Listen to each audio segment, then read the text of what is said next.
सूरत के पूनागाम इलाके में राधाकृष्ण सोसाइटी के एक घर में गैस सिलेंडर ब्लास्ट से एक ही परिवार के 5 सदस्यों सहित 6 लोग झुलस गए। सभी को इलाज के लिए स्मीमेर अस्पताल ले जाया गया है। घायलों में 3 की हालत गंभीर है, जिन्हें एक निजी अस्पताल रेफर किया गया। आग में झुलसा परिवार बिल्डिंग में एक कमरा किराए पर लेकर रह रहा था।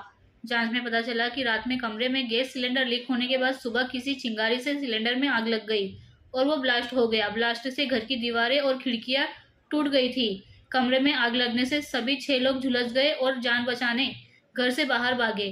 आसपास के लोगों ने सभी को अस्पताल पहुंचाया और फायर ब्रिगेड को भी सूचना दे दी थी। हादसे का शिकार हुए इस गरीब परिवार के घर का पूरा सामान भी जलकर खाक हो चुका है। હું પાયલ સાકરિયા છું, સુરત મહાનગરપાલિકામાં વિરોધ પક્ષ નેતા છું।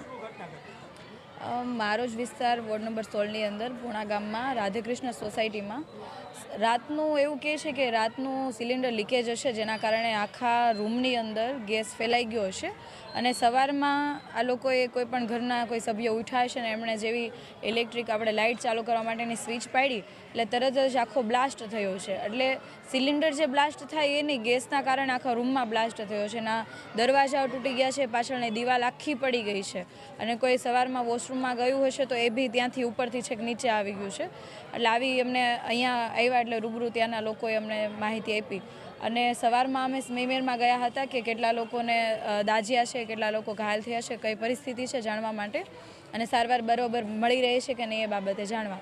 તો ત્યાં સારવાર દરમિયાન અમે પેલા જેટલા દાઝેલા લોકો હતા એમને મળ્યા અને એમના પરિવારજનોને પણ મળ્યા અને એ લોકોનું એવું કહેવું હતું કે અમે કે સ્મીમેરમાંથી અત્યારે કિરણ હોસ્પિટલમાં ટ્રાન્સફર કરીએ છીએ, અમને કિરણ હોસ્પિટલમાં જવું છે। એટલે 3 જેટલા પેશન્ટને સવારમાં શિફ્ટ કરી દીધા અને ત્યારબાદ અમે ત્યાં હતા ત્યારે બીજા 3 જેટલા પેશન્ટને કિરણમાં શિફ્ટ કરતા હતા અને ડૉક્ટરોની જે પ્રમાણે ડૉક્ટર સાથે ચર્ચા થઈ એ પ્રમાણે એમનું કહેવું એવું હતું કે 35%, કોઈ 33%, કોઈ 40% એટલું દાઝ્યા છે। અત્યારે બધા જ જે સભ્યો છે, જે પેશન્ટ છે, બધા અત્યારે હાલમાં સ્ટેબલ છે, એટલી માહિતી છે।